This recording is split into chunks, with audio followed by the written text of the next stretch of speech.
किसी शहर के रेलवे स्टेशन पर एक भिखारी रहता था। वो वहां आने जाने वाली रेलगाड़ियों में बैठे यात्रियों से भीख मांगकर अपना पेट भरता था। एक दिन जब वह भीख मांग रहा था तो सूट बूट पहने एक लंबा सा व्यक्ति उसे दिखा।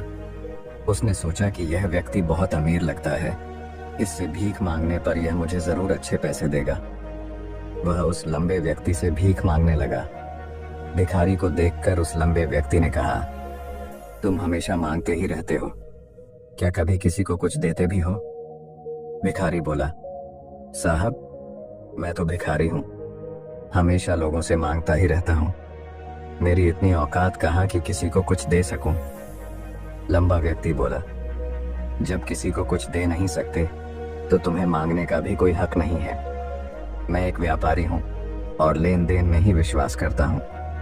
अगर तुम्हारे पास मुझे कुछ देने को हो तभी मैं तुम्हें बदले में कुछ दे सकता हूं।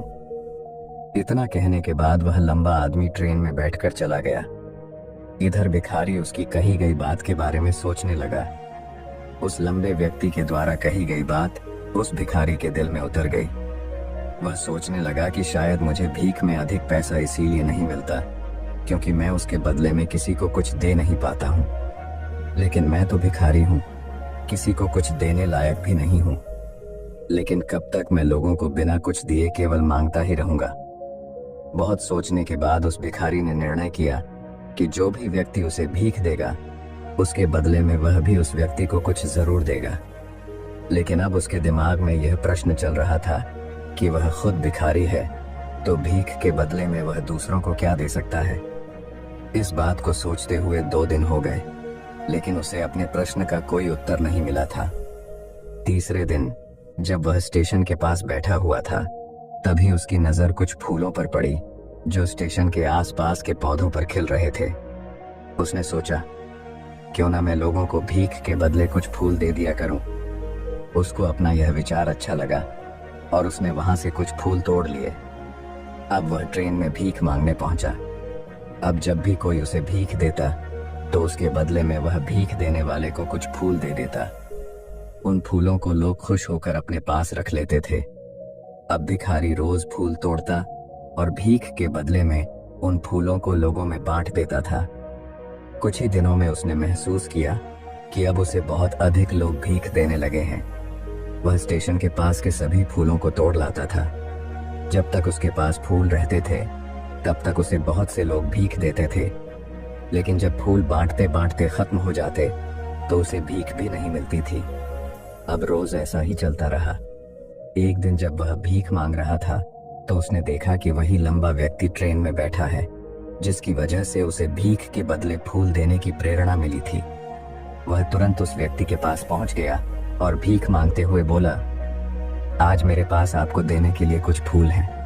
आप मुझे भीख दीजिए तो बदले में मैं आपको कुछ फूल दूंगा। उस लंबे व्यक्ति ने उसे भीख के रूप में कुछ पैसे दे दिए और भिखारी ने कुछ फूल उसे दे दिए। उस लंबे व्यक्ति को यह बात बहुत पसंद आई। वह बोला, वाह क्या बात है, आज तुम भी मेरी तरह एक व्यापारी बन गए हो। इतना कहकर फूल लेकर वह लंबा व्यक्ति अपने स्टेशन पर उतर गया।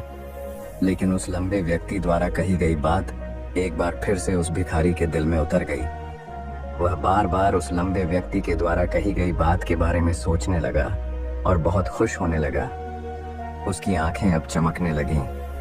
उसे लगने लगा कि अब उसके हाथ सफलता की वह चाबी लग गई है जिसके द्वारा वह अपने जीवन को बदल सकता है। वह तुरंत ट्रेन से नीचे उतरा और उत्साहित होकर बहुत तेज आवाज में ऊपर आसमान की तरफ देखकर बोला, मैं भिखारी नहीं हूं, मैं तो एक व्यापारी हूं, मैं भी अमीर बन सकता हूं। लोगों ने उसे देखा तो सोचा कि शायद यह भिखारी पागल हो गया है और अगले दिन से वह भिखारी उस स्टेशन पर फिर कभी नहीं दिखा।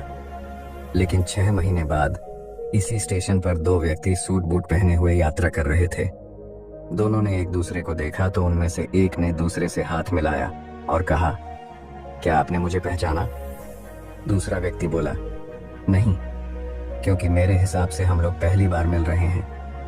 पहला व्यक्ति बोला, नहीं, आप याद कीजिए, हम पहली बार नहीं बल्कि तीसरी बार मिल रहे हैं। दूसरा व्यक्ति बोला, मुझे याद नहीं, वैसे हम पहले 2 बार कब मिले थे? अब पहला व्यक्ति मुस्कुराया और बोला, हम पहले भी 2 बार इसी ट्रेन में मिले थे।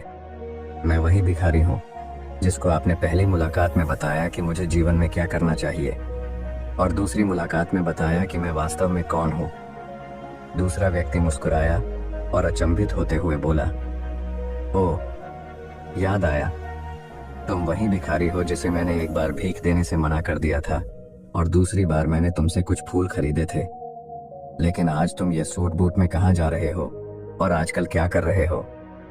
तब पहला व्यक्ति बोला, हाँ, मैं वही भिखारी हूँ, लेकिन आज मैं फूलों का एक बहुत बड़ा व्यापारी हूँ और इसी व्यापार के काम से ही दूसरे शहर जा रहा हूँ। कुछ देर रुकने के बाद वह फिर बोला, आपने मुझे पहली मुलाकात में प्रकृति का वह नियम बताया था जिसके अनुसार हमें तभी कुछ मिलता है जब हम कुछ देते हैं। लेन देन का यह नियम वास्तव में काम करता है।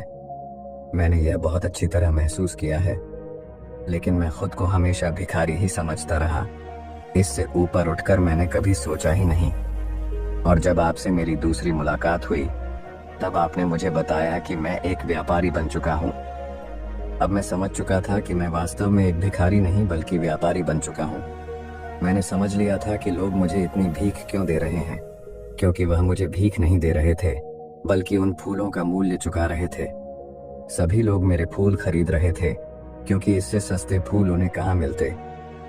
मैं लोगों की नजरों में एक छोटा व्यापारी था, लेकिन मैं अपनी नजरों में एक भिखारी ही था।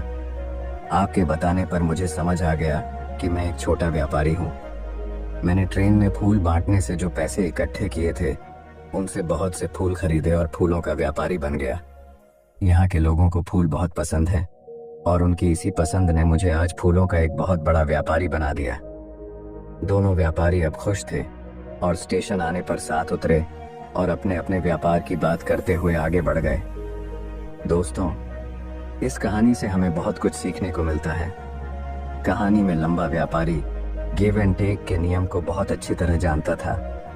दुनिया के सभी बड़े व्यापारी इसी जीवन के नियम का उपयोग करके सफल हुए हैं। इस फॉर्मूले को उसने भिखारी को भी बताया। भिखारी ने इस प्राकृतिक नियम को अपना लिया और इसका असर उसके जीवन में साफ दिखाई देने लगा। उसने अपनी सोच बदली और उसकी जिंदगी बदल गई। यह कहानी हमें बताती है कि हम यदि अपनी सोच बदल लें तो कुछ भी हासिल किया जा सकता है। यदि हम खुद को छोटा समझते रहेंगे तो हम हमेशा छोटे ही बने रहेंगे। बड़ा बनने के लिए हमें अपनी सोच को बदलना होगा और खुद के बारे में बड़ा सोचना होगा। कहानी का सार यह है कि सफलता आपकी सोच में छुपी होती है। खुद का आत्मसम्मान जगाइए, अपनी सोच को बड़ा बनाइए और देखिए कैसे आप सफलता के शिखर पर पहुंच जाते हैं।